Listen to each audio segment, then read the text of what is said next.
So section formula क्या चीज़ है, वो कह रहा है कि अगर मान लो सेक्शन फार्मूला का बेस क्या है, पहले हम वो ये कह रहे हैं कि सपोज हमने एक लाइन ली, ओके, एग्जैक्ट 360 ली, कोई भी लाइन ली और हमने इसके दो किनारे हैं ए और बी, नदी के दो किनारे हैं, ये मेरी एक पॉइंट है सी। अब अगर आप देखेंगे तो सी इसको दो पार्ट्स में डिवाइड कर रही है, लेकिन हमें वो दो पार्ट्स नहीं पता है, ठीक है। तो इनको हम ऐसे लिख सकते हैं कि मान लो ये इसको m/n की रेशियो में डिवाइड कर रहा है। किस रेशियो में? m/n की। मान लो ये 10 सेंटीमीटर है टोटल लाइन, और यहाँ 3 सेंटीमीटर है और ये 7 सेंटीमीटर, तो किस रेशियो में ये डिवाइड हो रहा है? 3:7 की रेशियो में, ठीक है। इसको हम और थोड़ा सा एक्सप्लेन करते हैं। मान लो एक लाइन है हमारे पास, ठीक है, और इसको हमने ले लिया ए और बी। अब हमने इसको बिल्कुल बीच से काट दिया सी, तो A C is equal to B C. तो इसका मतलब ये दो पार्ट्स में कटा 1:1, तो इसकी रेशियो कितनी आ गई? 1:1 की रेशियो, ठीक है। अब हम एक और लाइन लेते हैं, ये है ए और ये है बी। अब मैं इसको तीन इक्वल पार्ट्स में डिवाइड करता हूँ, ठीक है, सी और डी में, ठीक है। तो अगर आप इधर देखो, इस तरफ को देखो, तो एक पार्ट है, और यहां से लेकर यहां तक कितने पार्ट हैं? टू पार्ट्स हैं, टू पार्ट्स है ना, दो पार्ट्स हो गए। तो ये सी इसको किस रेशियो में डिवाइड कर रहा है? 1:2 की रेशियो में, ठीक है, कि ए वन लेफ्ट की तरफ वन पार्ट हो गया और राइट की तरफ टू पार्ट हो गए, ठीक है। लेकिन अगर हम मान लो ये कहते हैं पॉइंट डी, तो डी जो है वो इधर दो पार्ट्स में, ए की तरफ से दो पार्ट में डिवाइड कर रहा है और डी की तरफ को वन पार्ट में, तो हम इसको लिख देंगे 2:1 की पार्ट रेशियो, 2:1 की रेशियो में डिवाइड कर रहे हैं। लेकिन मान लो हमारे पास एक और लाइन है, ठीक है, अब हम उसको ए और बी है, उसको 7 पार्ट्स में डिवाइड करते हैं, 1, 2, 3, 4, 5, 6 एंड 7, ठीक है। तो जो मेरा ये वाला पॉइंट है, ये देखो, इसके इस तरफ को वन पार्ट है और इधर को 6 पार्ट्स है, तो ये किस रेशियो में डिवाइड करा? 1:6 की। ये पॉइंट यहाँ 2 पार्ट है और यहाँ 5 पार्ट्स है, किस रेशियो में डिवाइड किया? 2:5 की। इस पॉइंट के इधर 1, 2, 3 पार्ट्स हैं और दूसरी तरफ को 4 पार्ट्स हैं, ठीक है। अब इस पॉइंट को देखते हैं, इसके 1, 2, 3, 4 पार्ट्स इधर को हैं, 1, 2, 3, और 3 पार्ट्स उस तरफ को है, तो ये सब रेशियोज है।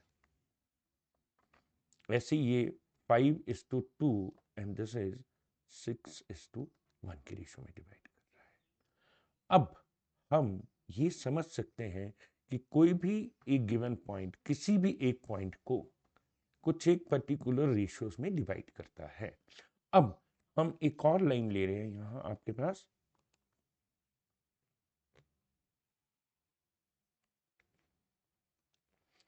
A B. अब मुझे ये नहीं पता कि वो कितने पार्ट्स में डिवाइड हो रही है, ठीक है। तो हम मान लेते हैं कि यहाँ एक पॉइंट सी है जो इसको यहाँ से m पार्ट में डिवाइड हो रहा है और यहाँ n पार्ट्स में डिवाइड हो रहा है, तो उसकी रेशियो कितनी हो जाएगी? m/n की रेशियो, ठीक है। अब सवाल ये पैदा होता है कि हम इनकी वैल्यूज को कैसे फाइंड आउट करें। तो ये सब कहानी चलती है कोऑर्डिनेट्स के ऊपर, ठीक है। तो हम क्या बोलते हैं, मान लेते हैं कि x के कोऑर्डिनेट हैं x1 और y1, और b के कोऑर्डिनेट हैं x2 y2, ये दो कोऑर्डिनेट्स हो गए। और हम मानते हैं कि लेट c के कोऑर्डिनेट्स हैं x, y।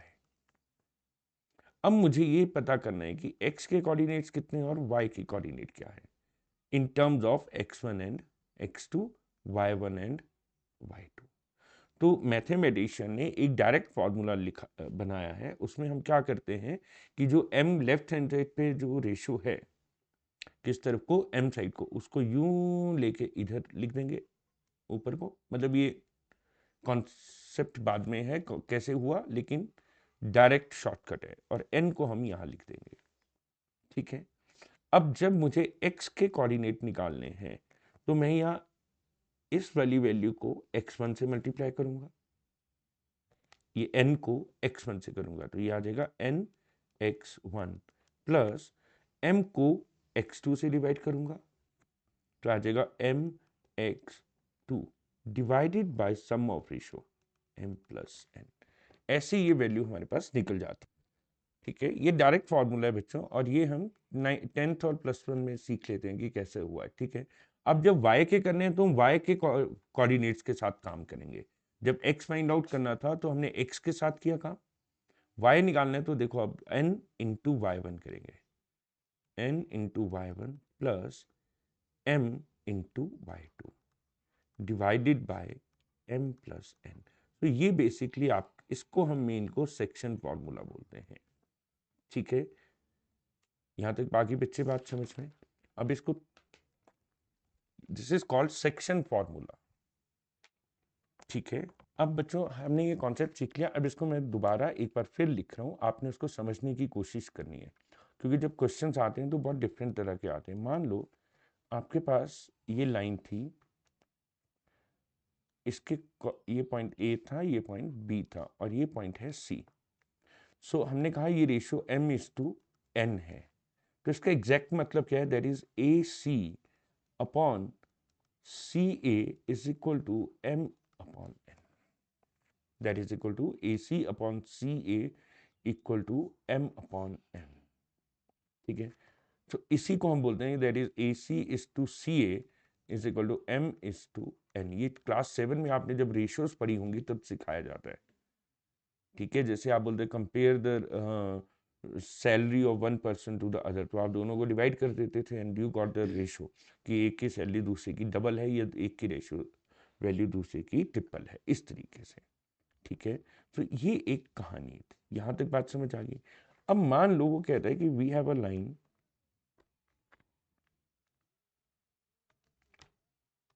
जो यहाँ A है और यहाँ B है और C जो है इट्स मिड पॉइंट है, तो जो C मिड पॉइंट होगा वो इनको 1:1 की रेशियो में डिवाइड करेगा।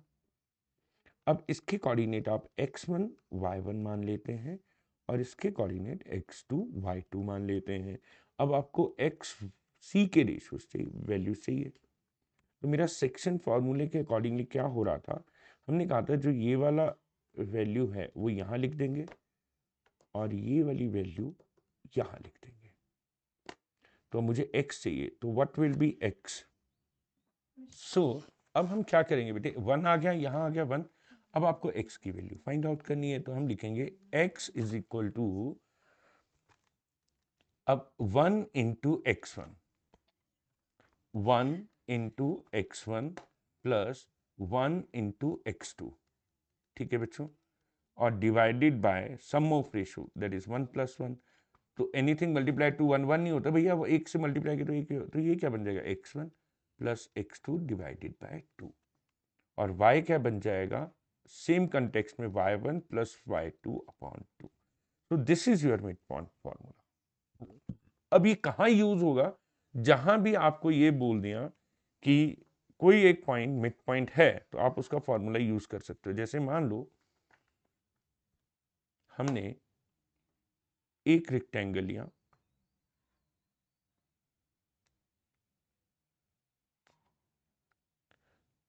अब हमें पता है इसके जो डायगोनल्स होते हैं they always bisect each other. तो मुझे ये पता होना चाहिए कि बाइसेक्ट का मतलब क्या है, कि वो उसको हाफ 2 इक्वल पार्ट्स में डिवाइड कर। बच्चों थोड़ा सा ध्यान रखना है कि ये बना नहीं मुझसे पूरा रेक्टेंगल, दोबारा बना ही लेते, तुम छोड़ेंगे थोड़ी नहीं मेरी जान, रुक जाओ, हम पूरा बनाने की कोशिश करते हैं इसको। एक मिनट, ऐसे ये हिल जाता है जब मैं ये, तो ये स्क्वायर और रेक्टेंगल दोनों के शेप का लग रहा है।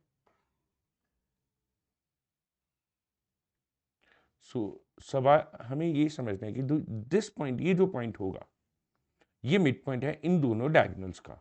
ठीक है, अब मान लो मेरे कोऑर्डिनेट है x1 y1, x2, y2, x3, y3, x4, y4, ये कहानी होगी। अब मुझे तो ये फाइंड आउट करना ना, तो इसके कोऑर्डिनेट्स क्या होंगे। अब मान लो, अब हमें कोऑर्डिनेट किस हिसाब से निकालने हैं। ये जो पॉइंट है इन इस साइड का मिड पॉइंट है, पहले हम यही मान लेते हैं इस साइड का मिड पॉइंट। तो फॉर्मूला क्या है हमारे मिड पॉइंट का, x1 plus x3 divided by 2, मतलब इन दोनों के x1 मतलब x कोऑर्डिनेट्स को ऐड किया और उसको 2 से डिवाइड कर दिया। फिर y1 plus y3 divided by 2, ठीक है, वही y के लिए हो गया। लेकिन अगर मान लो ये हम इस वे से लेते हैं, इसको कंसीडर करते हैं डायगोनल को, तो इसी का फॉर्मूला क्या हो जाएगा, देखो x2 x4 divided by y2 plus y4 upon 2। तो ये कहानी ये है भैया कि, तो भैया कहानी यहाँ ये है कि मान लो हमने इस पॉइंट के मिड पॉइंट यहां दोनों से निकाले हैं, ठीक है, या यहां दोनों से निकाले। इसका यूज कैसे होगा वो मैं अब आपको बताने जा रहा हूं, ठीक है, वो ध्यान से समझना। आपने मान लो आपको एक क्वेश्चन आता है, अब ध्यान से समझना आप लोग, वो ठीक है कि you are given with the, आपको एक स्क्वायर या रेक्टेंगल के 3 कोऑर्डिनेट्स दिए हुए हैं,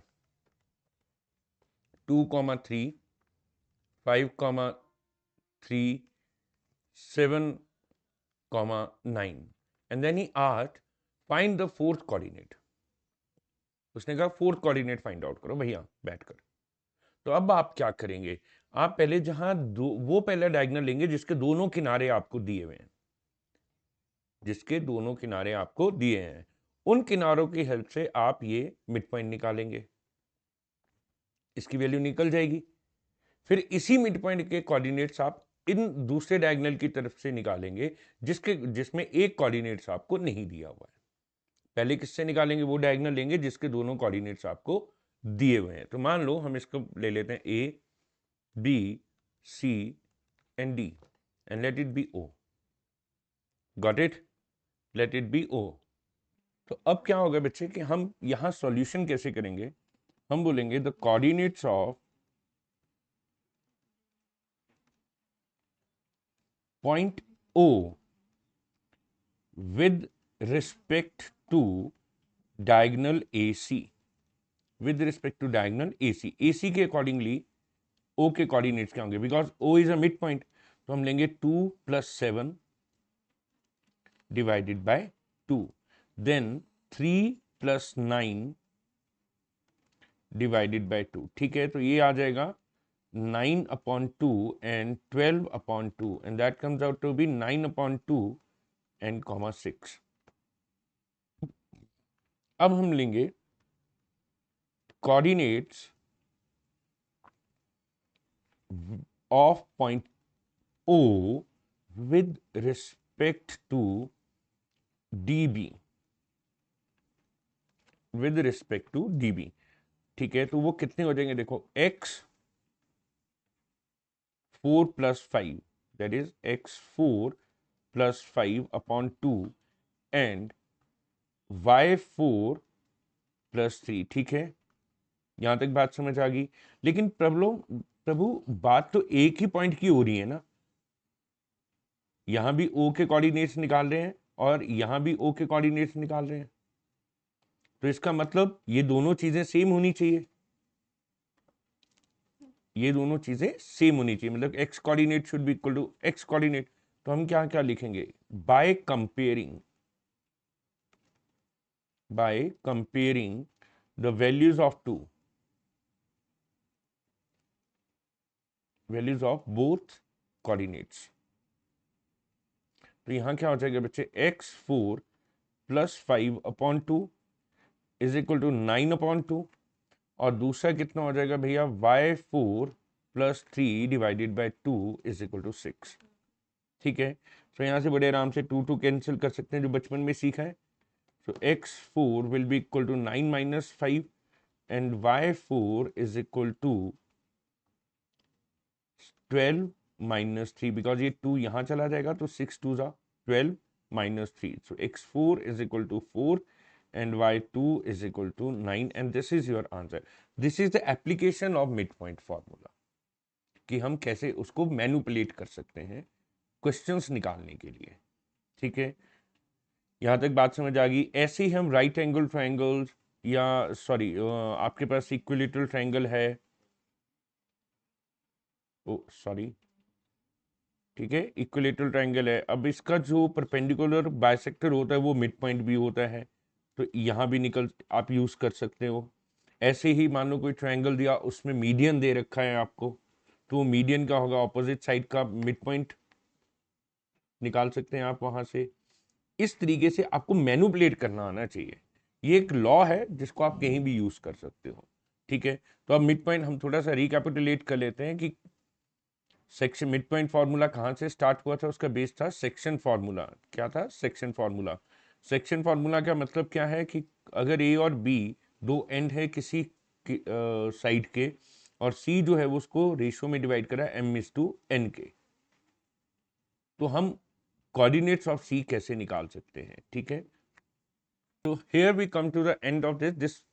ये वाला पार्ट सिर्फ आपके लिए इंट्रोडक्शन था कि मिड पॉइंट कहाँ से आया, उसकी हम एप्लीकेशन कैसे करते हैं।